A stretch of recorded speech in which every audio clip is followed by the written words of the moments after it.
he always struck me as a good example of the consequences of having your rational intellect divorced in some way from your being, divorced enough so that it actually questions the utility of your being. And it's not a good thing. It's not a good thing. And it's really not a good thing because it manifests itself not only in individual psychopathology, but also in social psychopathology. And that's this proclivity of people to get tangled up in ideologies, which I really do think of as they're like crippled religions. That's the right way to think about them. They're like a religion that's missing an arm and a leg, but can still hobble along, and it provides a certain amount of security and group identity, but it's warped and twisted and demented and bent, and it's a parasite on something underlying that's rich and true, and that's how it looks to me anyways. And so I think it's very important that we sort out this problem. I think that there isn't anything more important that needs to be done than that. I've thought that for a long, long time, probably since the early 80s. When I started looking at the role that belief systems played in regulating psychological and social health. Because you can tell that they do that because of how upset people get if you challenge their belief systems. It's like, why the hell do they care exactly? What difference does it make if all of your ideological axioms are 100% correct? Like, people get unbelievably upset when you poke them in the axioms, so to speak. And it is not by any stretch of the imagination obvious why, you know. But it's like there's a fundamental truth that they're standing on. It's like they're on a raft in the middle of the ocean and you're starting to pull out the logs, you know, and they're afraid they're going to fall in and drown.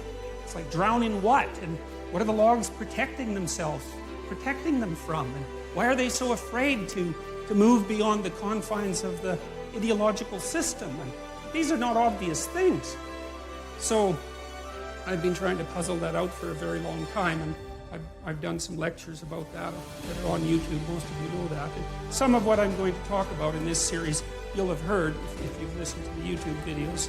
But, you know, I'm trying to hit it from different angles. And so Nietzsche's idea was that human beings were going to have to create their own values, essentially. Now, he understood that we had bodies and that we had motivations and emotions. Like, he was a romantic thinker in some sense, but way ahead of his time, because he knew that our capacity to think wasn't some free-floating soul, but was embedded in our physiology, constrained by our emotions, shaped by our motivations, shaped by our body. He understood that, but he still believed that the only possible way out of the problem would be for human beings themselves to become something akin to God and to create their own values. And he thought that he talked about the person who could create their own values as the overman or the superman, and that was one of the parts of Nietzschean philosophy that the Nazis, I would say, took out of context and used to fuel their, you know, superior man ideology. So, and we know what happened with that. That didn't seem to turn out very well, that's for sure.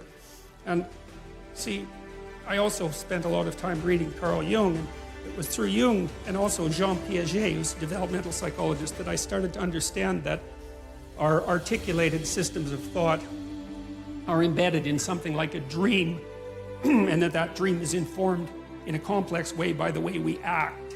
So, you know, we act out things we don't understand all the time, and if that wasn't the case, then we wouldn't need a psychology or a sociology or an anthropology or any of that, because we would be completely transparent to ourselves, and we're clearly not.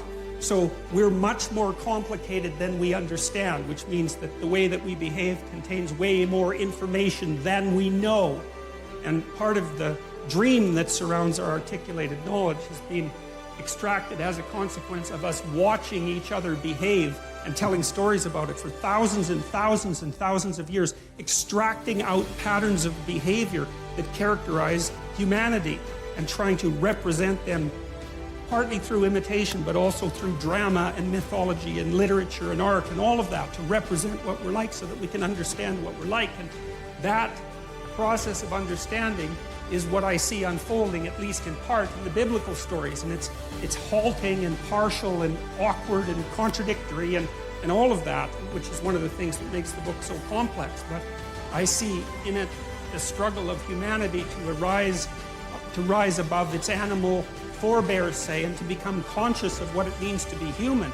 And that's a very difficult thing because we don't know who we are, what we are, where we came from, or any of those things. And, you know, the life is an unbroken chain going back 3.5 billion years. It's an absolutely unbelievable thing. Every single one of your ancestors reproduced successfully for 3.5 billion years. It's absolutely unbelievable. We rose out of the dirt and the muck, and here we are, conscious but not knowing, and we're trying to figure out who we are. And a story that we've been telling, or a set of stories that we've been telling for 3,000 years, seems to me to have something to offer